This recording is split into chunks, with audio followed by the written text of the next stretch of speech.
Là, je le sens comme ça, et c'est comme ça qu'en fait, je fais le rythme.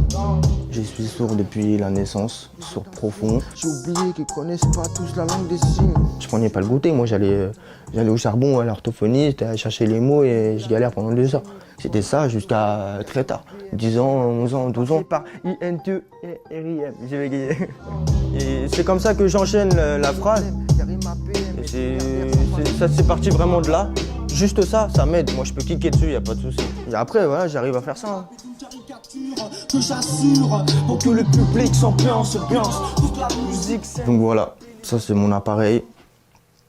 Donc là, c'est ce qu'on met aux oreilles. Ici c'est l'antenne. On a une plaque d'aimant ici. Et en fait, c'est comme, je vais vous dire, je vais dire ça d'une manière simple, c'est comme une oreille, mais électrique quoi. Quand j'enlève les 2 appareils, il faut savoir j'en ai 2. C'est zéro son, rien du tout, il n'y a rien qui passe à l'intérieur, c'est vide. Tu peux me mettre un camion à côté, c'est mort, je ne l'entendrai pas. Mais par contre, je vais le sentir parce qu'il y a des vibrations, ça va résonner derrière moi, donc voilà, ça, je vais le sentir. Mathéo, donc c'est notre premier enfant. Très vite, j'ai vu qu'il y avait quelque chose qui allait pas, parce que Mathéo, il captait pas quand je l'appelais, il était très très très dur, il courait partout. Sauf que les mois passant, il ne sortait rien, pas de maman, pas de papa, rien. Et puis au fur et à mesure, je me suis aperçue que tous les jouets qui faisaient du bruit, il les collait à son oreille. Et puis dès qu'on mettait de la musique, il se collait à l'enceinte. Il cherchait des choses comme ça. Là, il y a sa nounou de l'époque qui m'a dit, un jour, j'ai été le chercher, elle m'a dit, écoute, voilà, j'ai une horloge qui fait des bruits d'oiseaux différents chaque heure. Et tous les enfants sont attirés par cette horloge.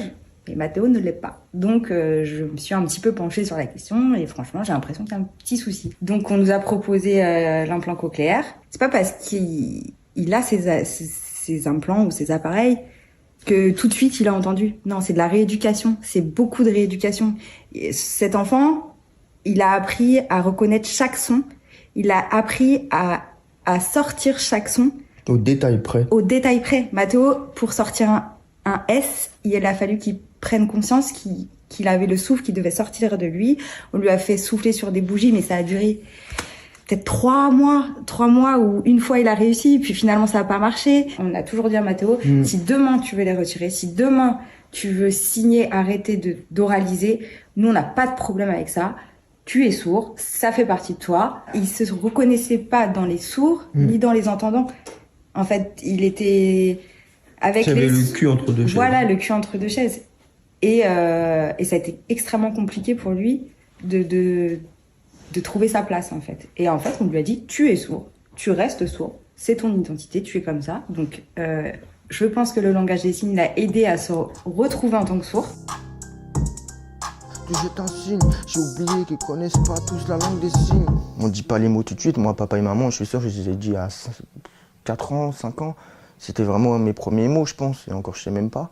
Je disais des fromacs pour fromage. Et puis après, au fur et à mesure, j'ai pas abandonné, j'ai été à l'orthophoniste, j'ai cherché, j'ai été aussi à l'école où il n'y a que des entendants, donc forcément après tu prends le sens du mot, tu prends le sens du son aussi, et même des ambiances, parce que nous on marche beaucoup pour l'ambiance, tu vois. Si je te dis je suis heureux, c'est avec un sourire.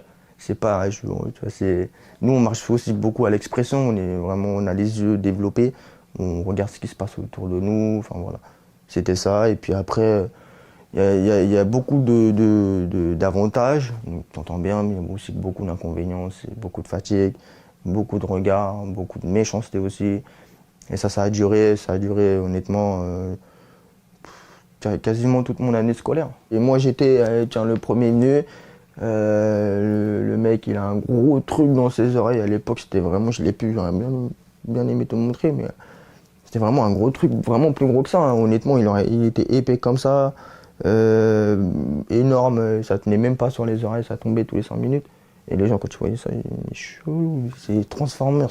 Face à face, ça se moquait, ça prenait mes appareils, ça allait jeter par terre, ça me faisait ça. Et ça faisait horreur, c'est ça. Laissez les gens tranquilles. J'ai fait beaucoup de travail pour essayer de comprendre les gens, que ce soit d'une manière ou d'une autre, n'importe laquelle, au travail ou dans la rue. Et je pense que les gens, ils vont dire, oh, au final, il parle bien, c'est bien, quoi. Et c'est tout, et ça reste à ça. Alors que non, ils ont oublié que quand j'étais à 4 ans, à 4 heures, je prenais pas le goûter. Moi, j'allais au charbon, à l'orthophoniste, à chercher les mots et je galère pendant 2 heures. C'était ça jusqu'à très tard. 10 ans, 11 ans, 12 ans. La vie n'est pas répondre, monsieur emmêlé dans mes cicatrices. Moi, j'ai commencé à écrire, j'étais en 5e. Et en fait, je pense que comme j'ai kiffé ça, je me suis amélioré déjà à l'écriture, à comment tourner ma phrase. Fallait les caler, parce que nous, en fait, on peut pas rapper vite. On n'est pas Eminem. Et même l'articulation, c'est les R, voilà. Petit, cette articulation, elle est très compliquée. Parce que faut bien la dire, la lettre. Voilà, donc quand tu rappes, je pense que tu devrais vite articuler le plus vite possible. Mais voilà, je dis pas que j'articule archi bien, mais j'essaie de me débrouiller et faire à ma sauce aussi, quoi.